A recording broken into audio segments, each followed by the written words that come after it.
안녕하세요. 맨발 걷기 하는 새내기 할배입니다. 오늘은 맨발 걷기와 다이어트를 말해 보려고 합니다. 맨발 걷기 효과에 대한 의견이나 주장은 여럿 있습니다. 그 중에서 어떤 것은 대체로 무난하게 받아들여지지만 어떤 것은 신빙성을 문제 삼기도 합니다. 그런데 혹시 맨발 걷기가 다이어트에 도움이 된다는 이야기를 들어보신 적 있나요? 맨발 걷기는 다이어트에 즉각적인 효과가 있습니다. 다만 이것은 조건이 있습니다. 50대 이후의 중년에게 주로 적용됩니다. 따라서 미안하지만 아직 50대가 되지 않은 젊은이들에게는 이 방식이 통하지 않을 수 있습니다. 맨발 걷기 다이어트가 주로 50대 이상의 다소 나이가 든 사람들에게 효과가 있는 까닭은 실핏줄, 즉 모세혈관과 관련이 있습니다. 사람의 실핏줄은 20대에 가장 많고 그 이후부터는 조금씩 줄어들다가 40대부터 본격적으로 줄어든다고 합니다. 그래서 60대가 되면 20대에 비해 거의 40%의 실핏줄이 사라진다고 합니다. 핏줄은 에너지 소비와 관련이 있습니다. 핏줄이 있어야 세포에 산소와 영양소를 공급할 수 있기 때문입니다. 나이가 들면서 실핏줄이 줄어들면 그에 따라 에너지 소비량이 줄어듭니다. 그래서 나이가 들면 살 빼기가 더욱더 어려워집니다. 그런데 그것 때문에 오히려 나이 든 사람에게는 살 빼는 것만큼 쉬운 게 없습니다. 그냥 맨발로 걷기만 하면 됩니다. 그럼 어째서 맨발 걷기가 다이어트에 도움이 되는 것일까요? 그것은 맨발 걷기가 혈관 내피세포를 건강하게 해주기 때문입니다. 내피세포는 모세혈관뿐 아니라 정맥, 동맥을 포함한 모든 혈관의 안쪽을 덮고 있는 한 겹의 얇은 혈관세포입니다. 내피세포의 주요 기능에는 면역, 혈압 조절, 혈류 조절, 동맥경화 개선, 혈전 억제, 모세혈관 생성, 대사 조절이 있습니다. 이것들 중에 모세혈관을 되살리는 기능이 맨발 걷기와 직접적인 연관이 있습니다.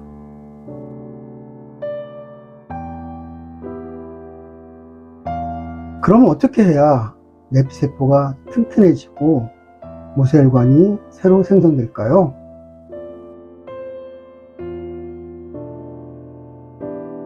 맨발 걷기를 하면 발바닥 펌핑으로 피 흐름이 좋아집니다.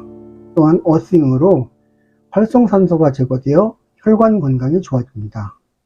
이 두 가지가 상호작용을 하여 혈관 내피세포를 튼튼하게 합니다. 내피세포가 튼튼해지면 내피세포는 죽었던 모세혈관을 되살립니다. 이에 대한 상세한 자료는 이 영상을 보세요.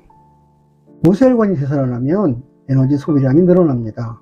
따라서 아무것도 안 해도 살은 빠지게 되어 있습니다. 제가 60대니까 평균대로 계산하면 저의 실핏줄은 20대 시절에 60% 밖에 되지 않습니다. 그런데 만약 여기서 죽은 모세혈관의 20%를 되살리면 다이어트 효과는 얼마나 될까요? 그렇기 때문에 50대 이후라면 맨발로 걷기만 하면 살이 빠집니다. 맨발 걷기를 하기 시작한 지 한 달이 조금 지난 후 저는 제 발톱이 되살아나는 것을 보았습니다.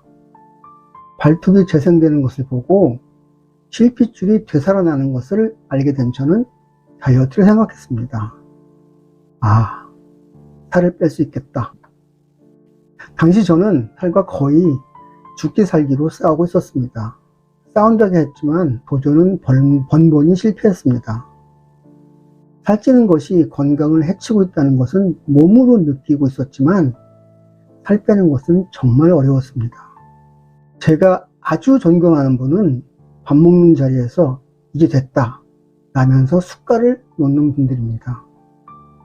저는 그거 정말 못합니다. 배가 불러야 겨우 일어섭니다.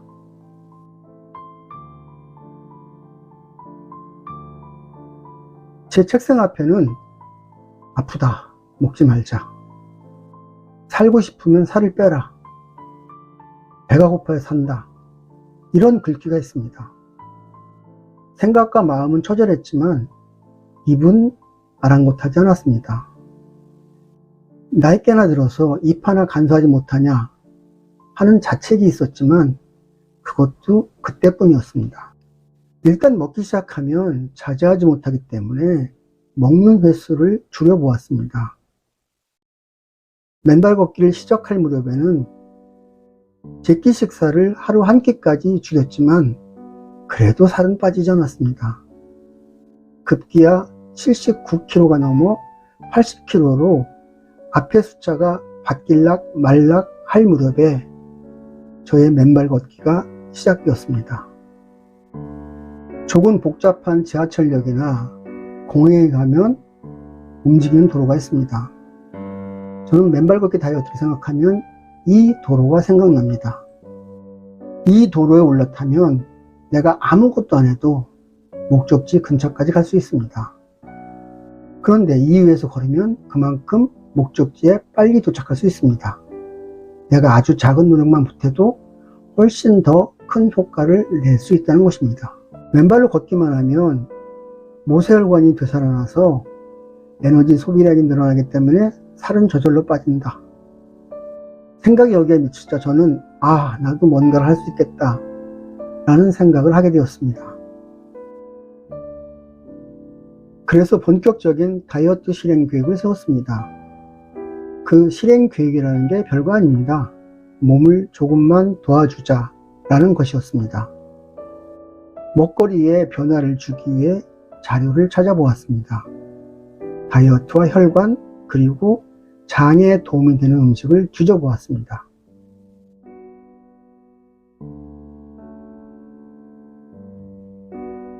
장은 제 아내의 백혈구 감소증과 관련해 시급한 숙제이기도 했지만 다이어트가 아무래도 장과 관련이 많을 것 같았습니다.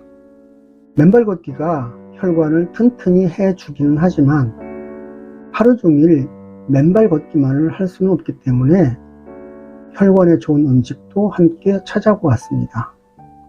이렇게 해서 찾은 것이 현미, 콩, 들깨, 참깨, 식초, 통밀이었습니다.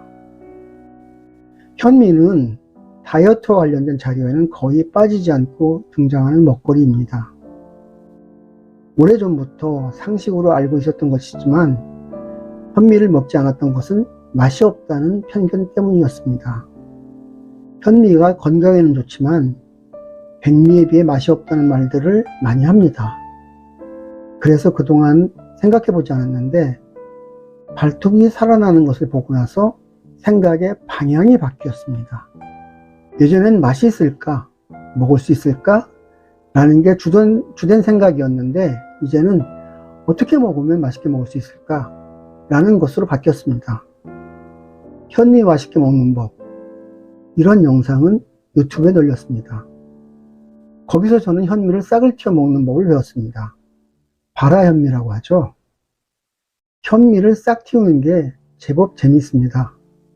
저는 지금 주말 부부이기 때문에 제가 싹을 틔워서 아내에게 가져다 줍니다.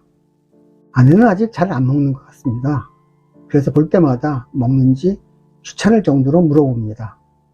콩은 아내 때문에 우선적으로 골랐습니다.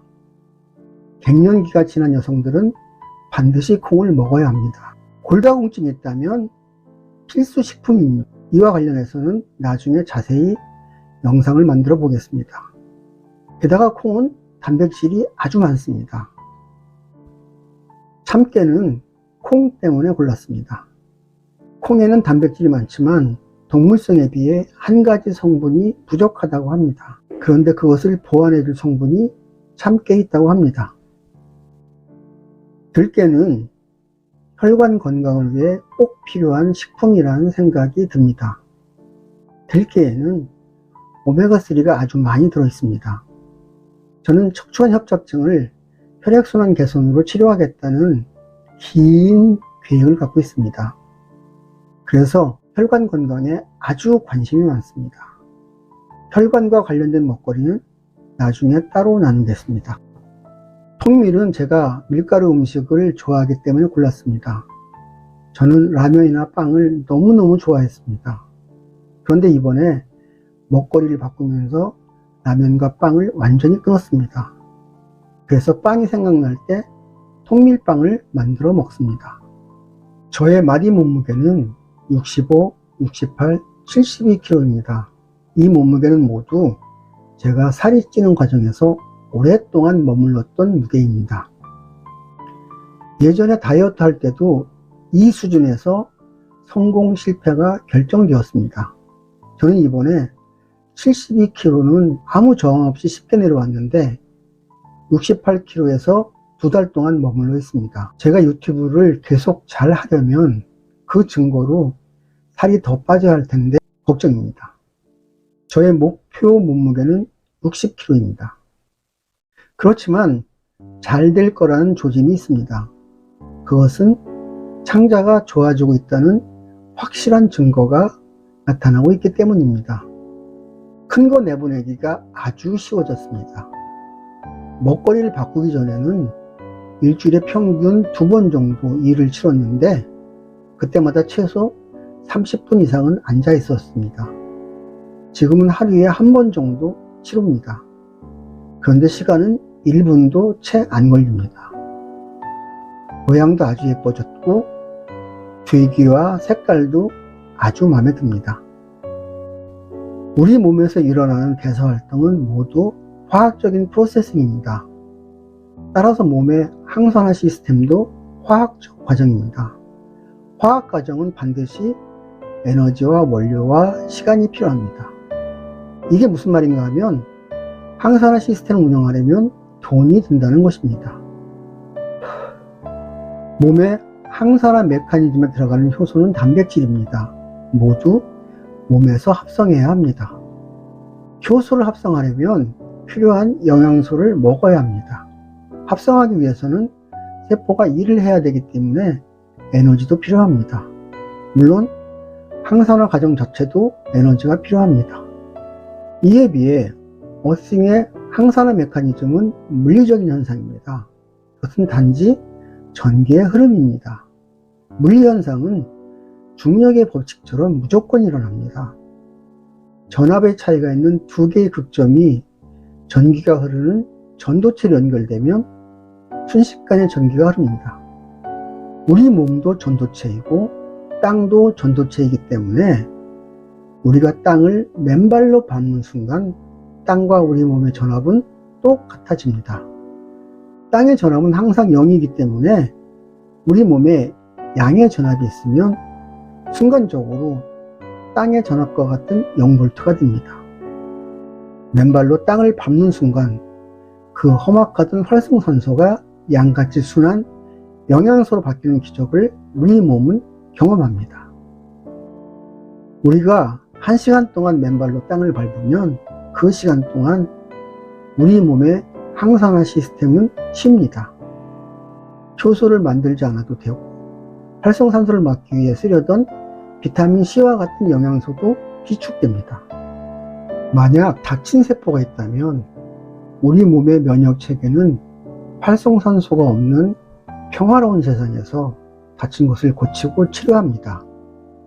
이 현상은 무조건적으로 일어납니다.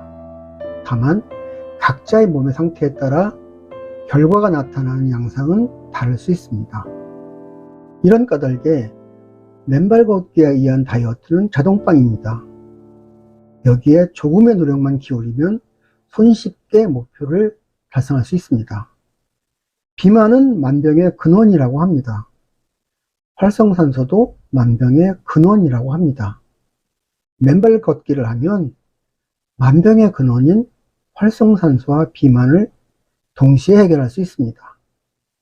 신발을 벗지 않을 이유가 있을까요? 감사합니다. 구독과 좋아요 그리고 알림 설정 부탁합니다. 더 좋은 영상으로 찾아뵙겠습니다.